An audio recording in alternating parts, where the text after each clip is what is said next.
वृक्ष के गिरने की आवाज जैसे ही सब लोग सुनते हैं, दौड़ करके आते हैं। मैया यशोदा आती है, बाबा नंदराय जी आते हैं, मैया रोहिणी आती हैं, उपनंद आते हैं, तो देख रहे हैं कि जो वृक्ष सैकड़ों वर्षों से लगे हुए थे वे आज गिर गए।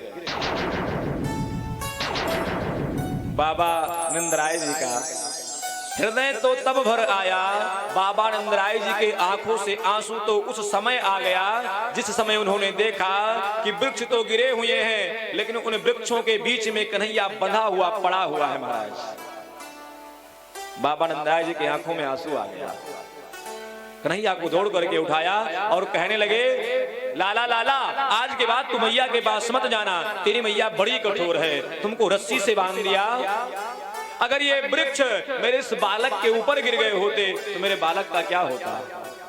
भगवान ने आज बचाया मेरे बालक को।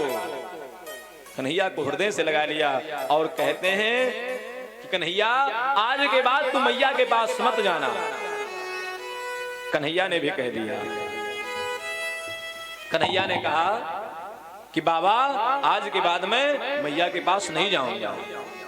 मैया यशोदा घर के आंगन के एक कोने में बैठ करके रो रही हैं कि आज वह वृक्ष मेरे लाला के ऊपर गिर जाता तो मेरा क्या होता। अपने आप को कोसती हैं कि मैंने इन्हीं हाथों से बांध करके बहुत बड़ा अपराध कर दिया कि आज के बाद कन्हैया सच में मेरे गोद में नहीं आएगा, कि आज के बाद कन्हैया मुझे मैया नहीं कहेगा, कि आज के बाद कन्हैया मेरे दूध का पान नहीं करेगा।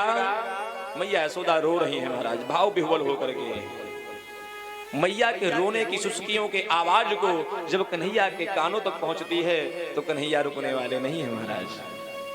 बाबा से कहने लगे कि बाबा बाबा, मैं मैया के पास जाऊंगा।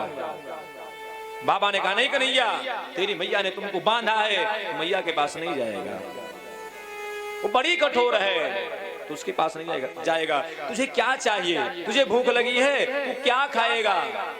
तू बोल दो, मैं दूंगा तुम्हें, जो तू बोलेगा मैं ला करके दूंगा, लेकिन तुम्हें मैया के पास नहीं जाना है। कन्हैया ने विचार किया कि मैया इतनी दुखी होकर के रो रही हैं, इतने कष्ट में रो रही हैं, अगर मैं मैया के पास नहीं गया तो मैया एकदम टूट जाएंगी।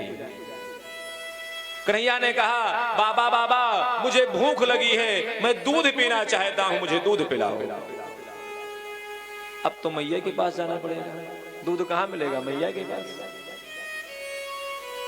बाबा नंदराय जी हार गए और कह दिया कि जाओ। कन्हैया दरवाजे से आंगन में प्रवेश करते हैं तो देखते हैं कि मैया कोने में बैठ करके रो रही है महाराज, भाव विह्वल होकर के। कन्हैया दौड़ करके जाते हैं और कहते हैं, मैया मैया, मुझे भूख लगी है, मुझे दूध पिला दे। मैया ने कन्हैया को उठाया, अपने हृदय से लगा लिया, दोनों नेत्रों से महाराज अश्रुपात हो रहा है, रो रही हैं, और कन्हैया को अपने हृदय से लगा करके प्रफुल्लित भी हो रही है। कन्हैया को हृदय रस पान कराया, दूध पान कराया। आज महाराज नंदराय जी ने एक मीटिंग रखी, विचार करते हैं कि जब से लाला का जन्म हुआ है इस गोकुल में प्रत्येक दिन